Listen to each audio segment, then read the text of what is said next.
Systems. I've been doing a lot of rewiring in my house.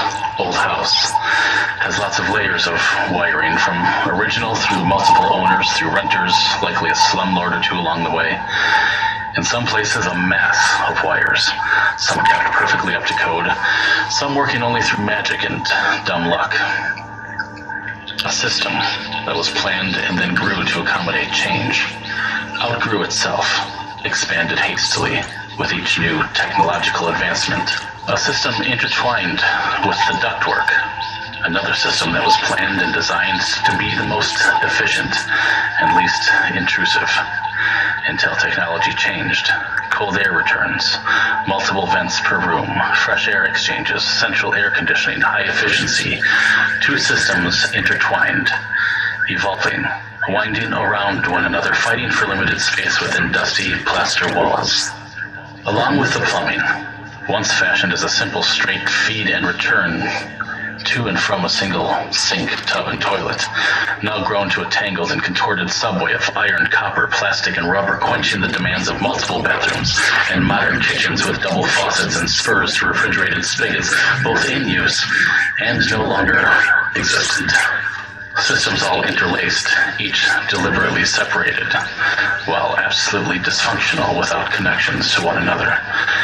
These systems lead outward, beyond the home, connecting neighborhoods, towns, cities, crisscrossing regions and states, nations and continents, roads and rivers, radio waves and television. Systems, ideas and thoughts, concepts, dreams, fears, hopes, and longings, from house to house, building to building, person to person, family to family. Communities, growing, adapting, changing, intermingling, even quarreling and fighting. Systems both of nature and of humankind. There is a math to it all, to the system.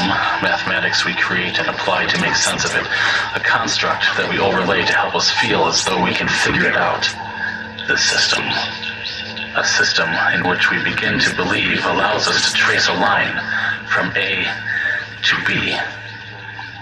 A system that permits us to track and chart both what we believe is failure and what we hope is progress. But in the end, it must be understood that even in the most well-planned, carefully designed system of detailed drawings and volumes of descriptive text, the straightest of lines will eventually curve. The most efficiently planned path will detour around new growth. Quiet, scenic highways plotted to carry us to perfectly planned holiday getaways will flood their banks and devour the countryside with multiple lanes and acre-chewing cloverleaf interchanges of spectacular symmetry. The powerful flow first carving paths through the cities, then later slicing out into the suburban terrain, drawn by whichever pole of this constantly ebbing system currently attracts with the greatest magnetism. The best laid plans for order find entire populations of restless, creative spirits growing, swelling, and breaking free and away from rigid city grids stamped recklessly onto fertile lands by pens mightier than steel, by reckless men of power. Borders will form with pencil-thin agreements and darken to broad marker swipes of conquest before erasers, acetone, and the flame of revolution delete them completely. Endless lists will be inked with names both underlined and crossed out. Rough smudges of mistakes and corrections will vignette crisp strategies of how to obtain targets of what is best and what is right. Targets designed by and within a system of constant movement and fluidity. Lead dust, tracing straight lines across crisp white paper, is the seed where our entire system of everything begins.